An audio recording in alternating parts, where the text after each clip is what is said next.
Hello everyone, educational news में आपका स्वागत है। शिक्षा विभाग बिहार सरकार में आज हम बात करेंगे बिहार राज्य विद्यालय अध्यापक संघ की तरफ से जारी यह खुला पत्र के ऊपर।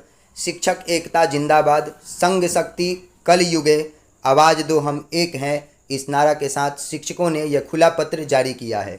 सेवा में समस्त राजनीतिक दल, पक्ष एवं विपक्ष, बिहार राज्य। विषय: चुनावी वर्ष में शिक्षकों की समस्याओं की घोर उपेक्षा और 7वें वेतन आयोग 7th पे कमीशन के लाभ से वंचित रखने पर रोष एवं तत्काल कार्रवाई हेतु निवेदन। माननीय नीति निर्मातागण, यह पत्र उस वर्ग की ओर से लिखा जा रहा है जिस पर देश के भविष्य के निर्माण की सबसे बड़ी जिम्मेदारी है, यानी शिक्षक। एक ऐसे समय में जब देश चुनावी समर में है, यह देखकर अत्यंत दुख और निराशा होती है कि राष्ट्र के इस निर्माताओं की मूलभूत समस्याओं को पूरी तरह से नज़रअंदाज कर दिया गया है। पक्ष और विपक्ष दोनों ही खेमे शिक्षकों को ज्वलंत मुद्दों पर कोई गंभीरता या रुचि नहीं दिखा रहे हैं, मानो शिक्षा और शिक्षक आपकी राजनीति प्राथमिकताओं में है ही नहीं। शिक्षकों की उपेक्षा राष्ट्र की उपेक्षा है। यह कैसी विडंबना है कि जिन शिक्षकों से आप एक गुणवत्तापूर्ण राष्ट्र की उपेक्षा करते हैं, उन्हें आज भी सम्मानजनक जीवन यापन के लिए संघर्ष करना पड़ रहा है। आज शिक्षकों की मुख्य मांगे केवल सुविधाएं नहीं बल्कि न्याय और अधिकार है। उन्होंने 5 सूत्रीय मांग जारी किया है। पहले नंबर पर पूर्ण एवं समान वेतनमान, फुल पे स्केल। योग्यता और कार्य समान होने के बावजूद शिक्षकों को आज भी विभिन्न श्रेणियों में बांटकर उनके साथ वेतन असमानता बढ़ती जा रही है। शिक्षकों को तत्काल बिना शर्त 7वें वेतन आयोग के तहत पूर्ण वेतनमान में लाकर उनकी आर्थिक सुरक्षा सुनिश्चित करनी होगी।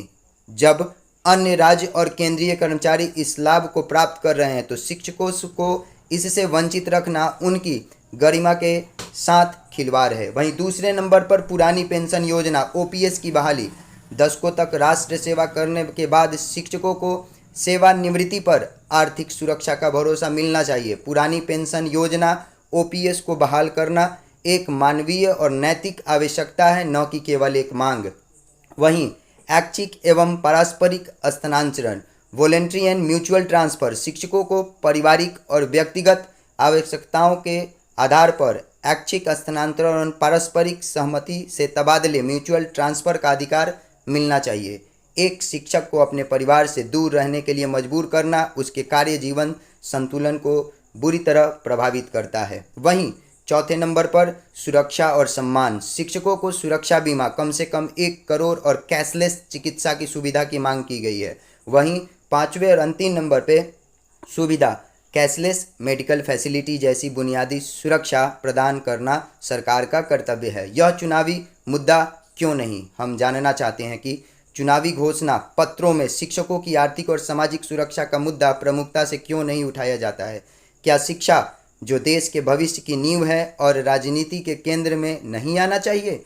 हम सभी राजनीतिक दलों से यह स्पष्ट आह्वान करते हैं कि अब समय आ गया है कि आप शिक्षकों को केवल वोट बैंक या चुनावी वादों का हिस्सा न समझें। उनकी समस्याओं का निवारण आपकी सर्वोच्च प्राथमिकता होनी चाहिए। शिक्षकों को 7वें वेतन आयोग में लाकर उनकी सभी मूलभूत समस्याओं का हल करना ही होगा। यह खुला पत्र, यह चेतावनी है। शिक्षक समुदाय अब अपनी उपेक्षा स्वीकार नहीं करेगा। जिस दल ने भी शिक्षकों के मान सम्मान और अधिकारों को सुनिश्चित किया, शिक्षक अब उनके परिवार उसी के साथ खड़े होंगे।